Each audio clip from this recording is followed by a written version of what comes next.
చెల్లెల్ని వీధుల్లోకి తరిమేసేవాడు కాదు. కేవలం చెల్లికి సపోర్ట్ గా ఉంది అని చెప్పేసి తల్లిని వదిలేసేవాడు కాదు సార్. హిమాలయాలకు వెళ్ళేవాళ్ళంటే డబ్బు మీద, పదవి మీద, అధికారం మీద, ఈ ఐచ్ఛిక సుఖాలు అంటారు కదా, వాటన్నింటినీ కూడా పరిత్యజించి హిమాలయాలకు వెళితే అప్పుడు నిలవగలరు. హిమాలయాలకు వెళితే ఆయనకు అక్కడికి ఆక్రమించడానికి భూములు ఉండవు, కొల్లగొట్టడానికి కొండలు ఉండవు, దోచుకొని అమ్ముకోవడానికి ఇసుక ఉండదు, పెద్ద పెద్ద భవనాలు కట్టడానికి నేల ఉండదు, అక్కడ ఉండేది మంచు. మంచులో ఏం చేసుకుంటాడు సార్? హిమాలయాల్లో కూడా భవనం కట్టినా అక్కడ కుదరదు, కరిగిపోద్ది, నిలబడిపోదు. అట్లాంటప్పుడు హిమాలయాల్లో జగన్మోహన్ రెడ్డి వెళ్ళినా సరే ఏదో ఒక టూర్కి వెళ్ళినట్టుగా ఒక 2 రోజులు 3 రోజులు చూసి వచ్చేయగలడే తప్ప, నిజంగానే హిమాలయాల్లో ఉండేటువంటి గొప్ప మనస్తత్వం కనుక జగన్మోహన్ రెడ్డి అయితే పరిపాలన కూడా అంతే ట్రాన్స్పరెంట్ గా అంటే ఇక ఉంది. కాదండి, అతను 11 చేసింది సీట్లు ఇచ్చారు, నా పని అయిపోయింది, నేనేం చేయాలి రాష్ట్రంలో? కొన్ని జిల్లాల్లో అయితే 0 సీట్లు, ఎలా వెళ్ళగలను? అందుకని నేను వదిలేసి వెళ్ళిపోతానని అని ఉండొచ్చేమోలేండి. వదిలేసి వెళ్ళడానికి ఆల్రెడీ లండన్ లో ఒక పెద్ద సామ్రాజ్యాన్ని సృష్టించుకున్నాడు కదా సార్. తండ్రిని, కోర్టు తన అనుమతి అధికారాన్ని కావాలి ఇద్దరిని కదా, అడ్డం పెట్టుకుని లండన్ వెళ్ళాలంటే కోర్టు అనుమతి కావాలి కదా. ఆంధ్రప్రదేశ్ సంపదనంతా కొల్లగొట్టి వెళ్ళి అక్కడ ఒక లండన్ లో ఒక సామ్రాజ్యాన్ని ఏర్పాటు చేసుకున్నాడు. ఒక దీవినే కొన్నాడు అంటే ఏకంగా. నిజంగానే ఇక్కడ మొహం చూపించడానికి ఇబ్బందిగా ఉంటే వెళ్ళి లండన్ లో సరసాలు ఆడేస్తారు, జలకాలు ఆడేస్తారు తప్ప ఆయన నిజంగా హిమాలయాలకు వెళ్ళే మనస్తత్వం అయితే అన్నగారు కాదు. లండన్ వెళ్ళలేరు, లండన్ వెళ్ళలేరు, కోర్టు అనుమతి కావాలి. తప్పకుండా మొన్న ఇచ్చారు కదండి 2-3 సార్లు తిరిగితే. అప్పుడు అలాగే సీఎం ఈసారి అన్నారు. కూడా ఏదో విధంగా ట్రై చేసుకుని వెళ్ళిపోతాడు. అప్పుడు సీఎం అన్నారండి, ఇప్పుడు ఏముంది, ఎమ్మెల్యేనే కదా. డెఫినెట్ గా జగన్మోహన్ రెడ్డి అనే వ్యక్తి ఒక ఓటమికి ఇంత కుంగిపోయి, ఇంత ఇబ్బంది పడిపోయి, నేను జనాల్లో తిరగలేకపోతున్నాను, హిమాలయాల్లోకి వెళ్ళిపోతున్నానని చెప్పేసి అంత వైరాగ్యం వచ్చిందే.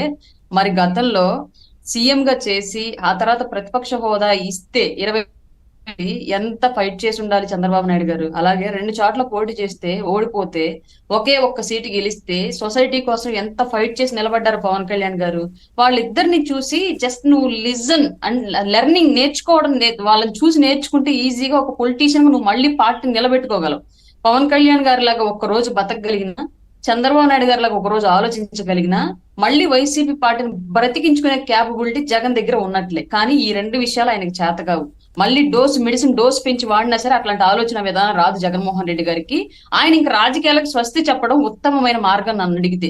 క్యాడర్ ని నిలుపుకోలేడు, ఆల్రెడీ క్యాడర్ వెళ్ళిపోయే దారిలో ఉంది. ఎవరి డోర్లు వాళ్ళు ఓపెన్ చేసుకుని కూర్చున్నారు, నాక్ చేస్తున్నారు మిగతా పార్టీల డోర్లు, మీరు తీయండి మేము వచ్చేస్తామని చెప్పేసి. ఇంకా డోర్లు ఓపెన్ అవ్వలేదు కాబట్టి ఇంకా ఈయన పార్టీలోనే ఉన్నారు.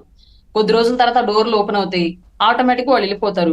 గ్రౌండ్ లో ఏదైతే 40% ఓటు బ్యాంకు నమోదైంది దాన్ని చూసి ఆగిపోయానని చెప్పేసి అన్నాడు. ఆ 40% ఓటు బ్యాంకు కూడా రాను రాను ఈ ప్రభుత్వం, ఎన్డీఏ కూటమి ప్రభుత్వం చేస్తున్నటువంటి పరిపాలన చూసి డెఫినెట్ గా ఎప్పటికప్పుడు తగ్గుతూ వస్తది.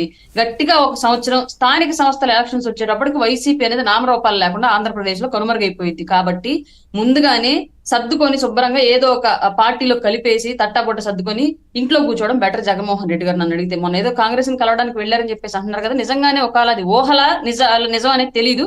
ఒకవేళ ఊహ అయినా సరే దాన్ని నిజం చేసుకునే ప్రయత్నం చేస్తే అట్లీస్ట్ ఉన్న పార్టీలో ఉన్నట్టు కొద్దో గొప్ప క్యాడర్ అయినా కాపాడిన వాడు అవుతాడు జగన్మోహన్ రెడ్డి. వారికి ధైర్యాన్ని ఇవ్వాలి కదా మరి. పార్టీలో క్యాడర్ అంతా నిరుత్సాహంగా ఉంటారు, వారిని నమ్ముకొని ఖర్చు పెట్టిన చిన్న చిన్న కాంట్రాక్టర్లు ఉన్నారు, ఏం చెప్తారు ఇప్పుడు? ఎక్కడికి వెళ్ళినా అదే అడుగుతున్నారు. పులివెందుల సొంత నియోజకవర్గానికి వెళ్ళినా కాంట్రాక్టర్లు వెంటబడ్డారు, కౌన్సిలర్లు వెంటబడ్డారు. వద్దుబాబు అని బెంగళూరుకు వెళ్తే అక్కడ వెంటబడ్డారు. సంపదంతా 5 రెడ్లే తిని దోచుకుంటే మరి పెట్టుబడి పెట్టిన వాళ్ళు అడుగుతారు కదా సార్. ప్రజలకేమో రాష్ట్రంలో పరిపాలన కొనసాగించడానికి పెట్టుబడి పెట్టింది కొందరు, ప్రజల్ని అడ్డు పెట్టుకొని